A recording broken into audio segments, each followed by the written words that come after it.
नमस्ते। यो भिडियोमा फोर्सको क्लासिफिकेसन गर्नेछौँ। पहिलो, फोर्सको नेचरको आधारमा दुई प्रकारको छ, एक्सटर्नल फोर्स र इन्टर्नल फोर्स। एक्सटर्नल फोर्स भनेको त्यस्तो बाह्य फोर्स हो जो एउटा बडीले अर्को बडीमा एक्सन गर्दाखेरि देखा पर्दछ, जो चाहिँ एक्सटर्नल फोर्स चाहिँ आउटसाइड द सिस्टमबाट हुन्छ। अनि इन्टर्नल फोर्स भनेको त्यस्तो फोर्स हो जो चाहिँ बडीको इनसाइडमा जेनेरेटेड हुन्छ, जो इन्टर्नल फोर्सले चाहिँ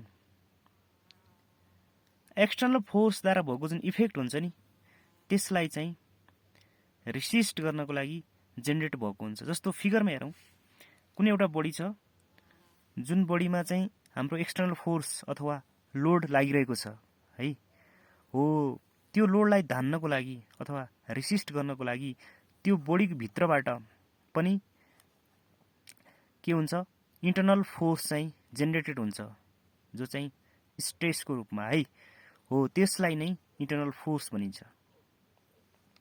जुन एक्सटर्नल फोर्स आउटसाइड द सिस्टमबाट लागिरहेको छ भने इन्टर्नल फोर्स इनसाइड द सिस्टमबाट लागिरहेको छ। ल, यसै गरी यसको नेक्स्ट टाइप्समा जाउँ। नेक्स्ट चाहिँ डिपेन्डिङ अपन द मोसन प्रोड्युसको आधारमा है, मोसन प्रोड्युसको आधारमा यो दुई टाइप्सको छ, ट्रान्सलेसन फोर्स र रोटेसनल फोर्स। ट्रान्सलेसन फोर्स भनेको त्यस्तो फोर्स हो जुन फोर्सले चाहिँ बडीको चाहिँ मोसनमा कजेस गराउँछ। जस्तो कि फिगरमा हेरौँ त, यो हाम्रो फोर्स यो बडीमा लागेको छ, जो पहिला इनिसियल पोजिसनमा थियो, फोर्स लागिसकेपछि फाइनल पोजिसनमा यता आएको छ। यो बिचमा हाम्रो एउटा स्पेस छ है, यो बडी चाहिँ सिफ्टिङ भएर यहाँदेखि यहाँसम्म पुगेको छ। हो यस्तो खालको जुन फोर्स जसले चाहिँ बडीलाई सिफ्ट गराउँछ भने त्यसलाई ट्रान्सलेसन फोर्स भनिन्छ। रोटेसनल फोर्सको बारेमा बुझौँ। रोटेसनल फोर्स भनेको त्यस्तो फोर्स हो जसले चाहिँ जुन फोर्सद्वारा चाहिँ त्यो बडी इन्टर्नल एक्सिसको एराउन्डमा चाहिँ स्पेन्स हुन्छ अथवा इन्टर्नल एक्सिसको एराउन्डमा चाहिँ रोटेसन हुन्छ, जुन फोर्सलाई रोटेसनल फोर्स भनिन्छ। त्यसै गरी नेक्स्टमा जाउँ। फोर्स सिस्टमको रिजोल्युसनको आधारमा दुई टाइप्सको छ, कोप्लानर फोर्स र नन कोप्लानर फोर्स है। कोप्लानर फोर्स भनेको त्यस्तो फोर्स हो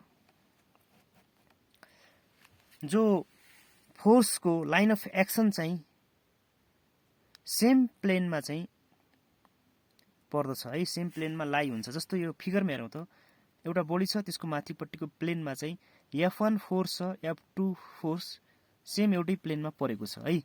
यस्तो केसलाई कोप्लानर फोर्स भनिन्छ।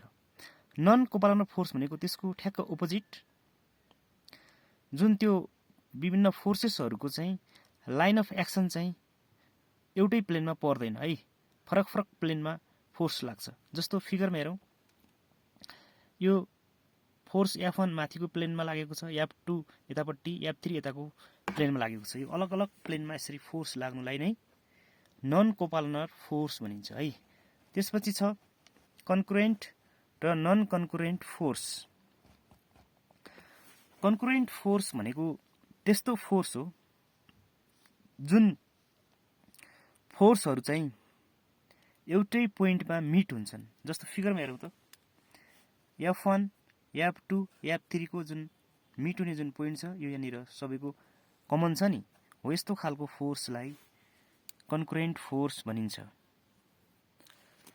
अब नन कन्कुरेन्ट फोर्स भनेको त्यसको ठ्याक्कै अपोजिट, जुन फोर्सहरू चाहिँ विभिन्न फोर्सेसहरू चाहिँ एउटै पोइन्टमा चाहिँ मिट हुँदैनन् है। यो फिगरमा हेरौँ त, F1 F2 र F3 चाहिँ त्यसको मिट हुने पोइन्ट एउटै छैन, जस कारणले यो नन कन्कुरेन्ट फोर्स हो। त्यसपछि लास्टमा लाइक प्यारालल एन्ड अनलाइक प्यारालल फोर्सेस छ। लाइक प्यारालल फोर्सेस भनेको त्यस्तो फोर्सेस हुन् जुन चाहिँ दुईटा फोर्सेसहरू चाहिँ यदि सेम डिरेक्सनमा चाहिँ लागिरहेको छ भने त्यसलाई लाइक प्यारालल फोर्स भन्छ। फिगरमा हेरौँ त, एउटा बडीबाट दुईटा फोर्स F1 र F2 प्यारालल लागिरहेका छन् र सेम डिरेक्सनमा लागिरहेका छन् है, त्यसकारणले यो प्यारालल फोर्स हो। अनलाइक प्यारालल फोर्स भनेको त्यसको ठ्याक्क अपोजिट, दुईटा फोर्सहरू जो अपोजिट डिरेक्सनतिर लागिरहेका छन् है, यो F1 माथि र F2 तलतिर लागिरहेको छ, डिरेक्सन फरक तर दुईटै प्यारालल छन्, जसलाई अनलाइक प्यारालल फोर्स भनिन्छ। धन्यवाद।